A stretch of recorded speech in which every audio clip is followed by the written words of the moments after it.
Well, tonight is a big show. We've got a lot to get through and a lot to talk about. Love is a big subject. And so I brought in an expert. I said, we got to have a love expert here. Now, this is a person that runs a matchmaking facility called the Modern Love Club. And she's going to help us out here tonight. Ladies and gentlemen, Amy Van Doran. Amy, come on up here. Wonderful, great. Oh, look, we're like it was like spy versus spy. Oh, yes, let's please do. I'm always eager to start another cult. Amy, how are you? I'm well. I'm a little tired. It's a busy week.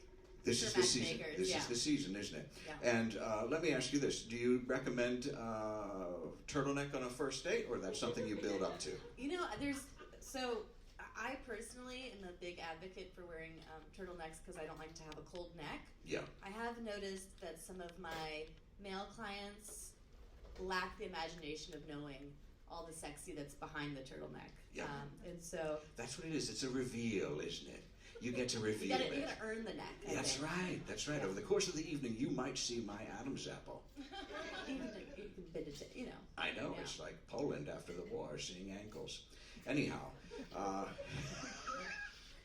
it's okay. It's a reference for me. Amy, now I understand what I understand from modern matchmaking and from dating, online dating, this kind of thing, is that it's maddening and addictive. What do you offer at Modern Love Club that is different than the online experience? Yeah, it's interesting. So I've been matchmaking for 14 years now.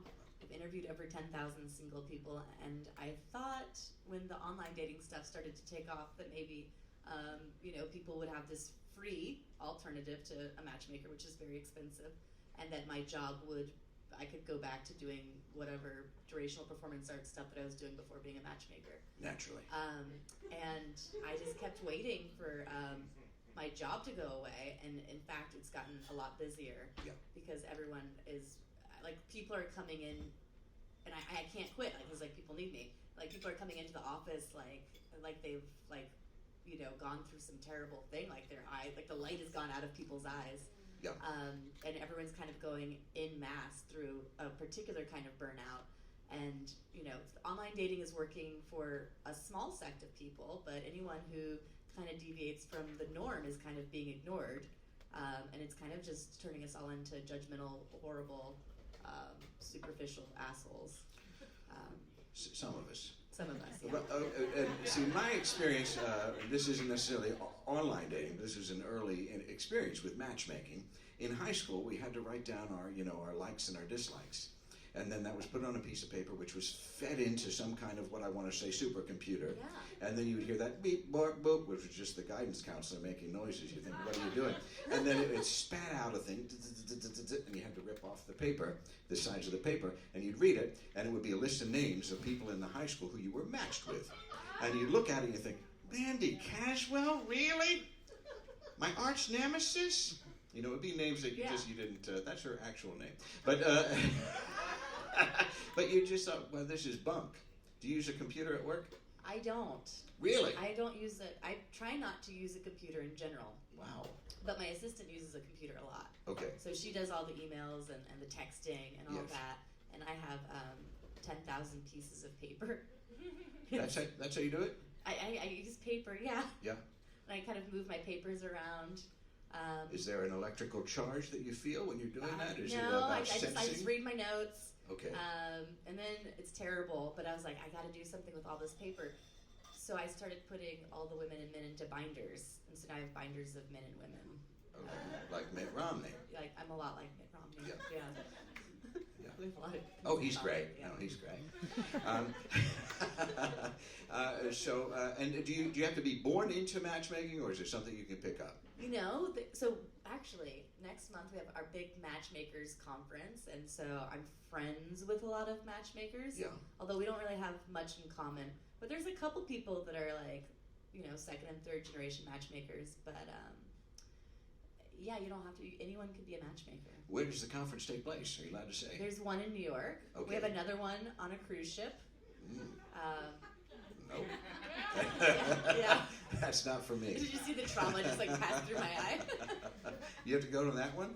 I'm gonna go. I go to all of them. Wow. Because it makes me, because they're all so crazy, all the matchmakers. Yeah. That it makes me feel really good about myself. Oh, I see. I'm like, I'm amazing. Like, it makes me feel like a genius. Compared to that, okay. Well, that sounds like fun. The ship, that would be tough for me. Yeah. That would be No, tough. it's All challenging. ships are. Mm-hmm. The ocean in general, terrifying. Okay, but well, you mentioned on the way when we were sort of corresponding before this that you were feeling a little frantic, like you wanted to match everybody up in the audience. Yeah. Well, something happened. Well, because I matchmake all day, Yeah. and then I matchmake all night, and then I've been matchmaking on the weekend because I have this like Valentine, like everyone's like, Amy, where's my match? I'm like, oh fuck, I gotta find the matches. Yeah. And so I've been like in like an obsessive state, and so I was like maybe I can matchmake the audience together, like everything has to go together. I'm like in full on. Okay. OCD mode. Well, maybe we can at least just try a little thing. We don't have to do matchmaking. I don't want anybody to feel uncomfortable. Yeah. But no, and I'll know them. Like I do these matchmaking interviews. I do 54 a week. Yeah. For an hour each in person in my little art gallery in the East Village. But I don't need to do them. I can just know the match. So you guys don't even have. You can just I can just look at you. Well, I don't know if this is going to work. Figure it out. I don't know how things work generally. But I was thinking if somebody's single. Maybe you want to help me out with it. Can you grab that one? I don't know. What do you want them to do? Well, then they could wear this, and then they could find each other. They're Yeah, supposed to be we don't glow in need the the dark internet. things. We don't but need the damn internet. these are It's quite radical. old. We have bodies, and we can take up space and look at each other, and Isn't that how engage glow things consensually work? with new people. What? That's what I did. Is it glowing? Kind of. Okay. All right. Then things are happening, and I just am not aware, which is typical. So if somebody's single, raise your hand and get one of these things, and then you can wear it. And then if you want to find somebody, no obligation, but at least we'll know who you are. And just pass them around. If you feel comfortable, then you'll say, oh, well, at least that person is available to new experiences. And maybe conversation. Look at that, it's glowing. I'm worried about our ratios here tonight. Yeah, a lot of couples. Well, it is a date night kind of a thing. Here you go. People, there's often a lot of couples in my audiences. I don't know about this one. Don't worry. That's all right. And for the listener at home, okay, so we'll see how that plays out. Now, and do you have some, oh, you're not on the mic. Do you have some things coming up at the modern, it's a place you can go, right? Yeah, it's a physical spot on Okay. 1st and 11th. And somebody comes in and they meet you, and you Mhm. say, okay, we'll set you up. Yeah, but we also have art shows. So every month I change the art out. Great.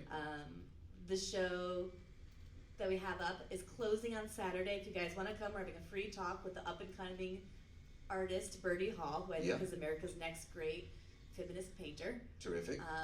And then after that, we're doing some sort of crazy connection, laboratory where people can come in and interact with art that helps them fall in love. Fun. Hopefully. Got to put your hands in things. Yeah. Yeah. Your hand will be in some things. I'm familiar with that. Mhm. Okay. Well, what I'd like to have happen, though, Amy, is if you could stay around, and then we have a lot of different guests coming up, and then if you have some wisdom that you can offer, if you have some insight, if you have somebody that's in mind for them, just let them know, and we'll reach out. Okay? We can troubleshoot some problems. So if a problem Sure. comes up and we want to Absolutely. work through it. And if there's wisdom that you can take, that's okay too. You Oh, can nice. give or receive. We go both ways in the deep night. Love it. Okay. Well, thanks for having me. Absolutely. Amy Van Doran.